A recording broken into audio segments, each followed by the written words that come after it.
Rose has pulled off. This is top tier chess player you dealing with, guys. You know this. This is top tier chess player. Look at that. I'm a sex symbol and wealthiest. Don't know it. Done. Review Ricky Rose album. Wait. They better. Hey, and when y'all review Ricky Rose album, hey man. That production and wordplay was too simple. The track listing, the listen, Cole, don't y'all fall for no fake. Rick Props ain't it, boy. Biggest nigga in the mother game. Cut it out. And still enjoying to do it and love to do it. I love the interviews. I love the vibes, love the DJs. That's what we do it for. We do it because we love the game. These old had to put albums out because if it flopped, that's all they ever had to lay on. Rose ain't got that issue, baby. I could just lean back like that. I did him say, Rose, how you feel about what 50 said? I said, what did 50 say? Excuse me, before you mention what 50 said, let me ask how's it going over there in Shreveport? How's it going in Shreveport? You borrowed all them people money. Did you return their money back? And because Shreveport ain't give you the loans you was looking for, because they smart. LA don't need a film studio. Hollywood don't need. Why would you need a film studio? You're stealing people money. Get them people back their money, Curtis.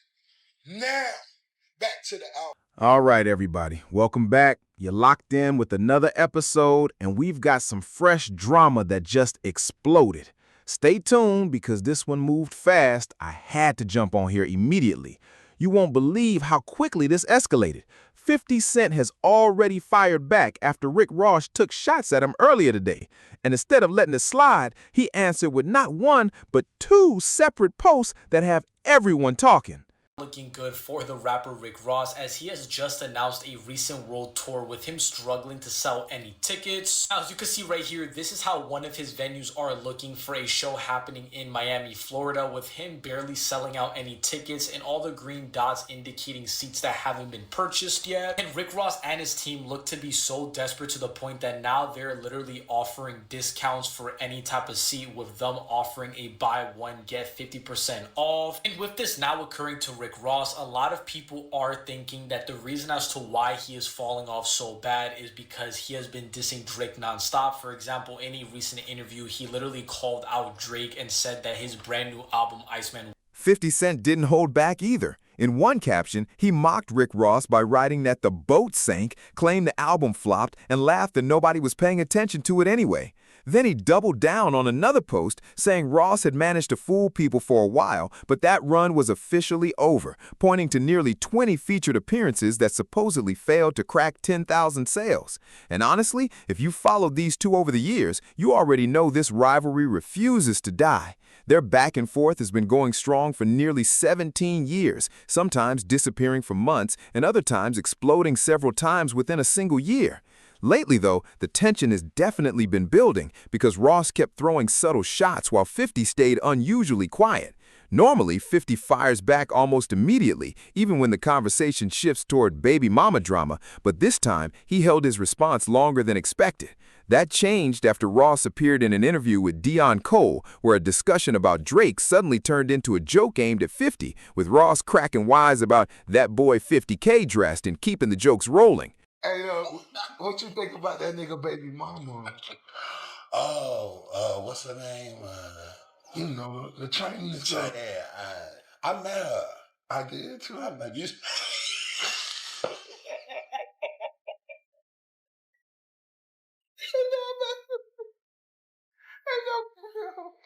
No. Oh, but you might have. I'm just saying. Nigga ain't getting in your business and that was reaction question. That exchange is what sparked 50 Cent to unload a series of posts clowning Rick Ross over his reported album sales, joking that he only moved around 2,000 copies and asking what really happened. From 50's perspective, the message was simple. Ross didn't just have a slow release, he had fallen completely out of the spotlight, and nobody was checking for the project. Now, there are a few different angles to this situation, and here's where it gets interesting because my opinion is a little more balanced. When it comes to trolling, neither of these guys are innocent. Ross talks big, 50 talks even bigger, and both of them understand that controversy keeps their names circulating through the algorithm and helps promote everything attached to their brands. That's been their playbook for years, and whether fans love it or hate it, it keeps people watching. As for the music itself, I think Ross has to accept some of these jokes because he spent years roasting other artists whenever their numbers came up short. If you make album sales part of the competition, you have to expect those same stats to come back around when the tables turn.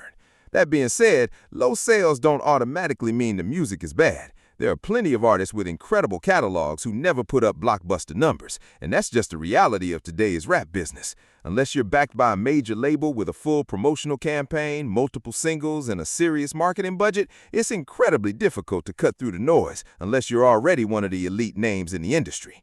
I've heard from a lot of people that Ross actually delivered a solid project, even though I haven't had the chance to hear the entire album myself. So while 50 is obviously going to capitalize on the numbers, I don't think sales alone should decide whether an album has quality or replay value. Some of the hardest music out there barely gets promoted, barely gets streamed, and still ends up sounding better than projects that dominate the charts. That's why I separate commercial success from artistic quality, even if I understand exactly why 50 is using those numbers as ammunition. The other part of this story centers around Shreveport, where 50 has invested heavily in building his film studio and expanding his business footprint. Recently, he's been publicly calling out local officials over ongoing issues surrounding waterfront development and other projects connected to the city's future growth. From what it looks like, 50 believes those improvements could help transform the area into a much bigger entertainment hub. I can't speak on every detail of how those investments work, but the long-term value of owning a production studio is pretty obvious. Once a studio is fully operational, major productions can be filmed in-house, operating costs drop over time, and everything from movies to television series can be produced under one roof instead of constantly renting outside locations.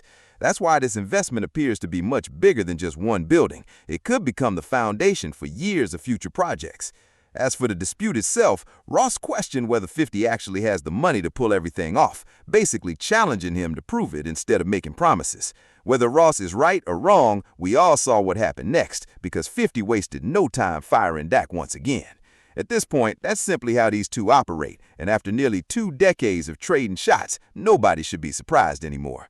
Let me know where you stand, because this rivalry keeps feeding on controversy, chaos, conflict, and confrontation, and somehow it always finds its way back into everyone's timeline. Stay locked in, because something tells me this isn't the end of the story.